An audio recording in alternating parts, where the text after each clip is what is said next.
Welcome back to Afternoons Live. I'm Tyler Axness, your host, and it is Thursday afternoon. That means you can go to kfgo.com, find Jim Shaw on the record, and right now on Afternoons Live. Jim, welcome back. Good to have you back in studio.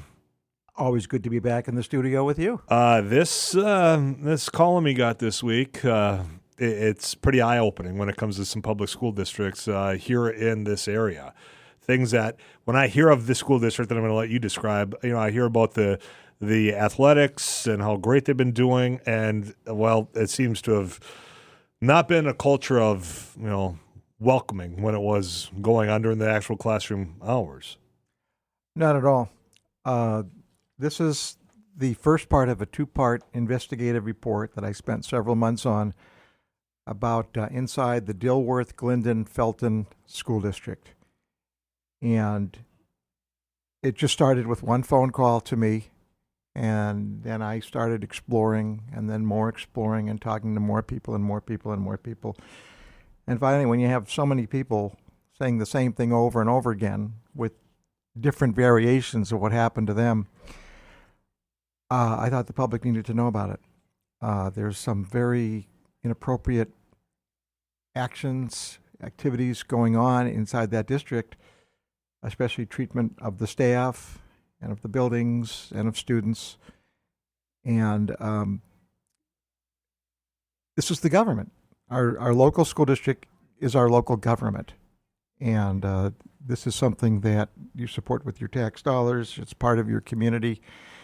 And it was just so alarming and surprising and backed up by one person after another that I was convinced that people needed to know about this and then see what happens after that. Well, and when you talked about working on this for months and visiting with as many people as what you have, this isn't and people go and read this as I have. At first, like, okay, well, what's the other side of this? Is this a disgruntled former employee of the school district? And it's quite clear through your work, it isn't just a one-off here or there, that there was an environment that really wasn't what you'd expect in a public school district. Right.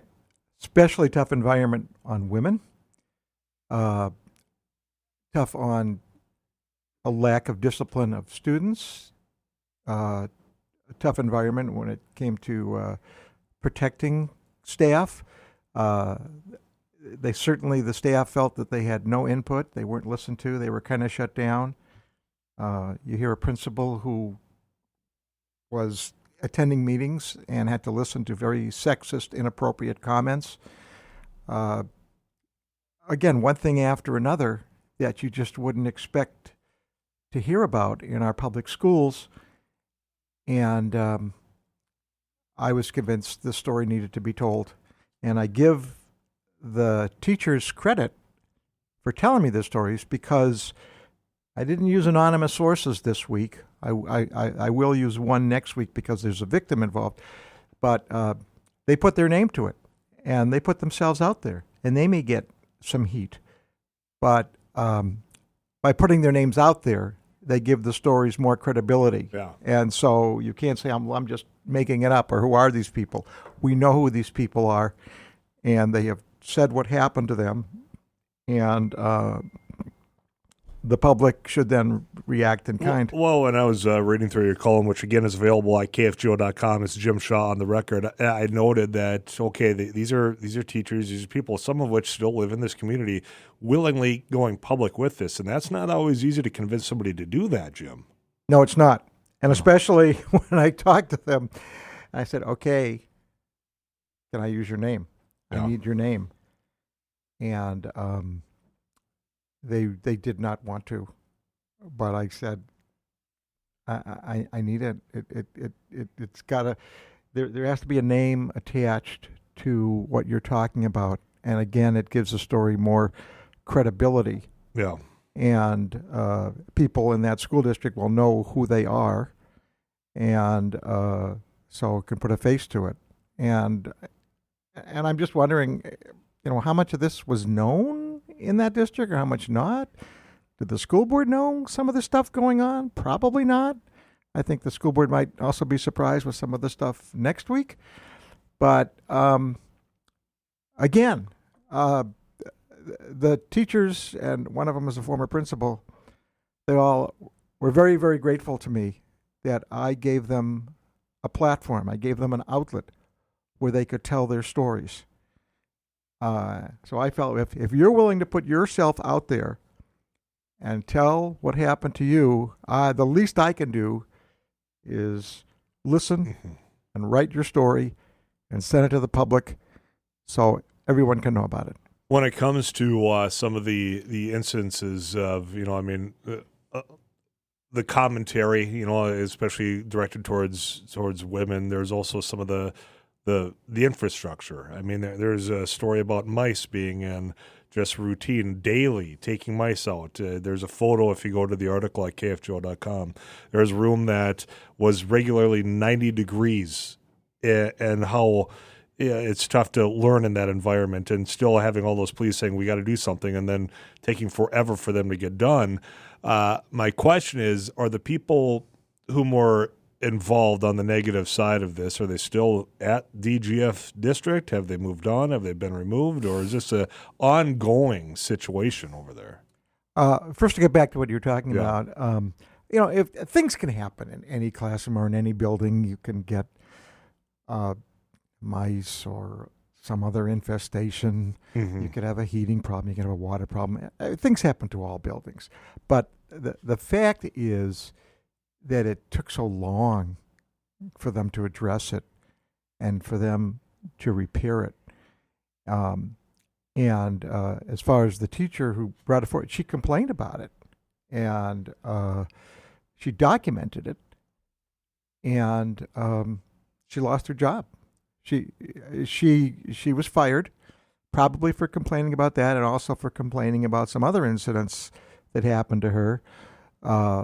One student called her an absolutely horrible name, which I will not say on the air. Thank you. And nothing happened to that student.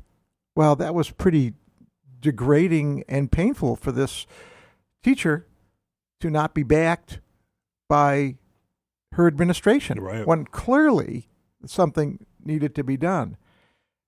So again, this came from the teacher herself who experienced it, and then, but I felt I needed to confirm this with a student, which I found, who you see in there, and she said what she was doing every day with these mice, and we have a photo of her. So it's kind of surprising that this happened so long. It's not so surprising that it happened because, again, things can happen to any building. And NESU has had issues with mice over the last couple of years as well. I mean, it made news last year about it. Things happen, but they get addressed is the thing. They get addressed. And instead, according to this student, the principal said, you just keep catching those mice.